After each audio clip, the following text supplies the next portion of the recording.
ఇది మన హృదయాన్ని హత్తుకొని మనల్ని కంటతడి పెట్టించే ఒక అద్భుతమైన కథ. ఇది ఒక పశువుల కాపరి అయిన గోపాల్ కథ. పూర్వం ఒక ఊరిలో గోపాల్ అనే ఒక వ్యక్తి ఉండేవాడు. అతను చాలా అమాయకుడు. ఆ ఊరిలోని పశువులను కాస్తూ ఉండేవాడు. అతను అడవిలోనే ఉంటూ ఊర్లో ఉన్న వారందరి పశువులను మేపుతూ ఉండేవాడు. అతనికి భోజనం కూడా అడవిలోకే వచ్చేది. అతను ఇంటికి వెళ్ళేవాడు కాదు. ప్రతిరోజు అతని భార్య భోజనం తీసుకొని అడవికి వచ్చేది. వారి కుటుంబ పోషణ మొత్తం ఆ ఊరిలో ఉన్న వారే చూసుకునేవారు. ఎందుకంటే అందరి పశువులను గోపాలే మేపుతూ ఉండేవాడు. ఈ గోపాల్ చదువుకోలేదు. అలాగే ఏ భగవంతుని చర్చల గురించి వినలేదు. అతను దేనిని పట్టించుకునేవాడు కాదు. పశువులను మేపడం, తినడం, పడుకోవడం ఇదే అతని దినచర్య. ఇలా కొంతకాలానికి ఒక రోజున ఒక సాధువుల గుంపు భజన చేస్తూ అడవి గుండా తీర్థయాత్రలకు వెళ్తున్నారు. వాళ్ళు జై రామ్ జై జై రామ్ జై శ్రీరామ్ అంటూ భజన చేసుకుంటూ వెళ్తున్నారు. ఆ భజన గోపాల్ చెవిలో పడింది. వెంటనే వారి వద్దకు వెళ్ళి వారిని బాగా గమనిస్తున్నాడు. వాళ్ళంతా భజన చేస్తూ పరవశించిపోతున్నారు. అలా చూస్తూ ఉండగానే వాళ్ళు ముందుకు వెళ్ళిపోయారు కానీ వాళ్ళు పలికిన ఆ మాటలు గోపాల్ మనస్సులో నిలిచిపోయాయి. వాళ్ళు ఆ మాటలను చెబుతూ ఎంతో పరవశించిపోతున్నారు. ఆ మాటల్లో ఏదో మహత్యముంది అంటూ అతను కూడా రామ్ రామ్ జై శ్రీరామ్ అంటూ పలకడం మొదలుపెట్టాడు. అలా చెబుతూ ఉంటే అతనికి ఏదో తెలియని ఆనందం కలుగుతుంది. ఇలా మెల్లిమెల్లిగా ఆ పదాలను పాటలుగా పాడుతూ పరవశించిపోతున్నాడు. నిజానికి ఆ పదమేమిటో అతనికి తెలియదు. అతను ఎప్పుడూ భజనలు చెయ్యలేదు, పూజలు చెయ్యలేదు. ఇలా పాటలు పాడుతూ పరవశించిపోతున్న అతడిని చూసి మిగతా వాళ్ళు హేళన చేసేవారు. నువ్వేం పాడుతున్నావు? నీకు ఆ పదమేమిటో తెలుసా? నువ్వు ఎప్పుడైనా గుడికి వెళ్ళావా? పూజలు చేశావా? ఎప్పుడైనా ఒక్క ప్రవచనమన్నా విన్నావా? నువ్వు పలుకుతున్న ఆ పదం గురించి నీకు ఏమైనా తెలుసా అంటూ అడుగుతారు. అప్పుడు గోపాల్, నేను ఏదో లాభాన్ని ఆశించి పాడడం లేదు. నాకు ఆ పాట పాడుతుంటే ఆనందం కలుగుతుంది, అందుకే పాడుకుంటున్నాను అంటూ సమాధానం చెప్పి అక్కడ నుండి వెళ్ళిపోయాడు. ఇలా 2 రోజుల తరువాత ఆ అడవిదారిలో ఒక సాధువు వెళ్తూ కనిపించాడు. వెంటనే గోపాల్ అతని కాళ్ళ మీద పడి, మహాత్మా, నాకు ఒక సందేహం వచ్చింది. ఆ సందేహాన్ని మీరే తీర్చాలి. నేను జయరామ శ్రీరామ అంటూ పాటలు పాడితే అందరూ నన్ను చూసి హేళన చేస్తున్నారు. నేను చేసింది తప్పా అంటూ అడుగుతాడు. అప్పుడు ఆ సాధువు, నాయనా, అత్యంత పవిత్రమైనది, మంగళకరమైనది ఆ నామం. నువ్వు చెబుతున్నది తప్పేమీ కాదు. ముందు నువ్వు ఒక గురువును కలువు. ఆయన వద్ద నువ్వు ఉపదేశం తీసుకో. ఆ గురువే నీకు ఆత్మజ్ఞానాన్ని కలిగిస్తాడు. ఆ తరువాత నిన్ను చూసి ఎవరైనా హేళన చేసినా నీకు బాధ కలగదు. అలాగే నీకు భగవంతుని సాక్షాత్కారం కలుగుతుంది. ఆ గురువే నీకు మార్గం చూపిస్తాడు అని అంటాడు. అప్పుడు గోపాల్ ఆ సాధువు కాళ్లను పట్టుకొని, మహాత్మా, వేరే వాళ్ళెందుకు?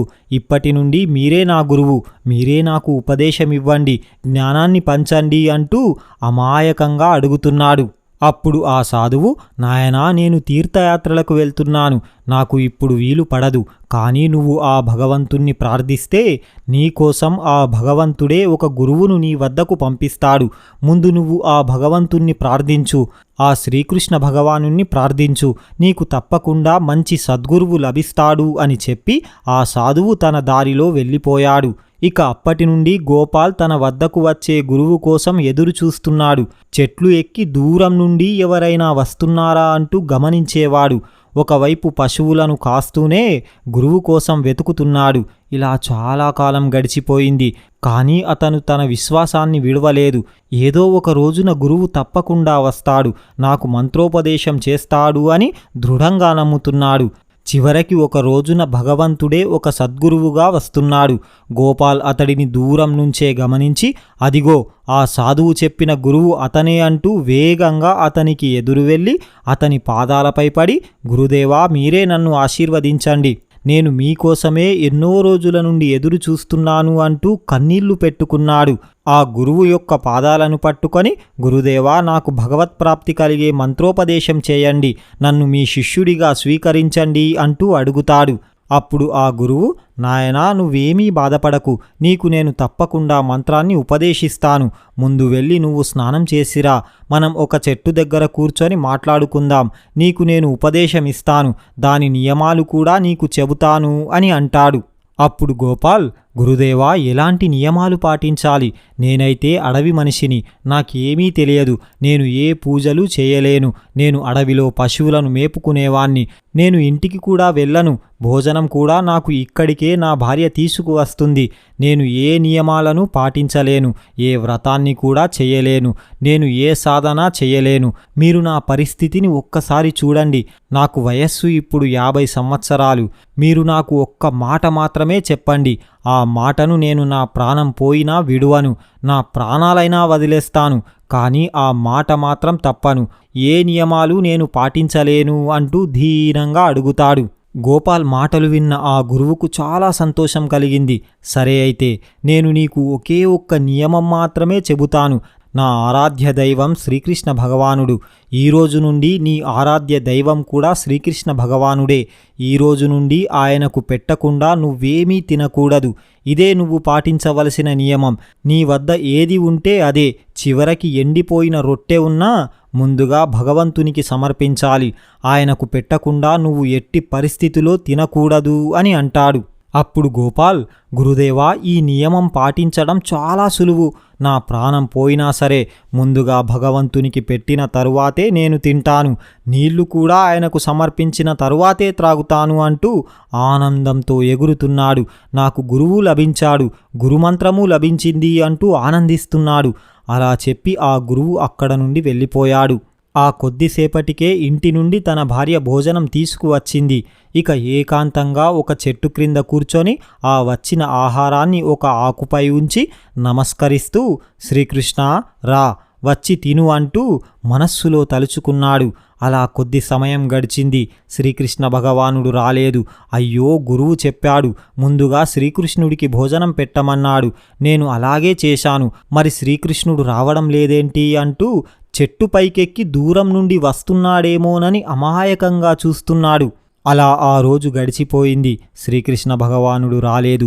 చీకటి పడినా భగవంతుడు రాకపోవడంతో ఆ ఆహారాన్ని తీసుకువెళ్ళి ఆవుకు తినిపించాడు. మళ్ళీ తరువాత రోజు భోజనం తీసుకువచ్చింది భార్య. మళ్ళీ ఆకుపై నీళ్లు చల్లి దాంట్లో ఆహారముంచి, రా కృష్ణ, వచ్చి ఆహారం స్వీకరించు. నిన్న ఏం పని ఉండి నువ్వు రాలేదో, ఈరోజైనా రా. గురువుగారు చెప్పారు నువ్వు తప్పకుండా వస్తావని. నేను కూడా నీకోసమే భోజనం చేయకుండా ఎదురు చూస్తున్నాను. తొందరగా రా అంటూ పిలుస్తున్నాడు. కానీ 2వ రోజు కూడా గడిచిపోయింది. భగవంతుడు రాలేదు. మళ్ళీ ఆవుకు ఆ ఆహారం తినిపించేశాడు. ఇప్పుడు ఆయనకు 50 సంవత్సరాల వయస్సు. ఎండలో పశువుల వెంట పరుగులు పెట్టాలి. 2 రోజుల నుండి ఆహారం ఏమీ తీసుకోలేదు. శరీరం అలసిపోయింది. ఇలా 3వ రోజు గడిచింది, 4వ రోజు గడిచింది, 5వ రోజు గడిచింది, 6వ రోజు గడిచింది, 7వ రోజు గడిచింది. ఇలా వారం గడిచిపోయింది.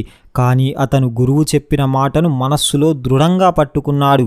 ఓ కృష్ణ, నువ్వు రాకపోతే ఆకలితోనైనా చనిపోతాను, కానీ నా నాలుక పైన ఆహారాన్ని పెట్టను అని అంటున్నాడు. అతను ఒక పశువుల కాపరి. అతను ఏ సాధన చేయలేదు. కేవలం గోవులను సేవించడం వల్ల సాధువులతో పరిచయం ఏర్పడింది. సద్గురువుతో ఉపదేశం లభించింది. ఒక గురువు మాటను తన ప్రాణం కంటే ఎక్కువగా నమ్ముతున్నాడు. ఇలా ఇంకా కొన్ని రోజులు గడిచిపోయాయి. శరీరం పూర్తిగా క్షీణించింది. ఎముకలు కనబడుతున్నాయి. నడవడానికి శక్తి రావడం లేదు. ఒక చెట్టు క్రింద కూర్చుండిపోయాడు. ఒకరోజు భార్య వచ్చి, ఏం జరిగింది? ఎందుకిలా మారిపోతున్నారు? భోజనం చెయ్యడం లేదా? మీ ఆరోగ్యం క్షీణించిందా అంటూ అడుగుతుంది. కానీ గోపాల్ మాత్రం ఏమీ చెప్పడం లేదు. జరిగినదంతా ఎవ్వరికీ చెప్పకూడదని నిశ్చయించుకున్నాడు. అసలు గురువు చెప్పింది వేరు, గోపాల్ అర్థం చేసుకున్నది వేరు. గురువు భగవంతునికి నైవేద్యం సమర్పించిన తరువాత తినమన్నాడు. కానీ గోపాల్ మాత్రం భగవంతుడే వచ్చి తింటాడేమోనని నమ్ముతున్నాడు. ఇలా 18 రోజులు గడిచాయి. ఇప్పటి వరకు అతను ఏమీ తినలేదు, ఏమీ త్రాగలేదు. ఆ భగవంతుని సాక్షాత్కారం అంత తొందరగా లభించదు. మహాపురుషులకే సంవత్సరాల సమయం పడుతుంది భగవంతుని సాక్షాత్కారం లభించాలంటే. ఈ 18 రోజులు ఒక లెక్కే కాదు. భగవంతుడు ఎన్నో పరీక్షలను పెడతాడు. ఇక 19వ రోజు భార్య ఆహారం తీసుకొని వచ్చింది. తన పరిస్థితిని చూసి ఏడుస్తూ, ఏం జరిగిందో చెప్పండి, మీరు ఎందుకు ఇలా మారిపోతున్నారు, నేను ఇక్కడే ఉండి మీకు సేవలు చేసుకుంటాను, లేదా మనం ఇంటికి వెళ్ళిపోదాం అని అంటుంది. అప్పుడు గోపాల్, నాకు ఏం కాలేదు, నువ్వు వెళ్ళు, నేను బాగానే ఉన్నాను అని అంటాడు. భార్య వెళ్ళిపోయింది. మళ్ళీ ఆహారం పెట్టి శ్రీకృష్ణ భగవానుణ్ణి పిలుస్తున్నాడు. రాత్రి అయ్యింది. మళ్ళీ ఆవుకు తినిపించేశాడు. ఇక అతనికి అర్థమయ్యింది, నాలాంటి అధముడి వద్దకు భగవంతుడు రాడు, కానీ నేను గురువు చెప్పిన మాటను మాత్రం విడువలేను. ఈరోజో రేపో నా ప్రాణాలు ఎలాగూ పోతాయి, కానీ ఆయన మాటను మాత్రం నేను విడవలేను అని తన మనస్సులో అనుకుంటున్నాడు. ఇలా 27 రోజులు గడిచాయి. శ్రీకృష్ణ పరమాత్ముడు రాలేదు.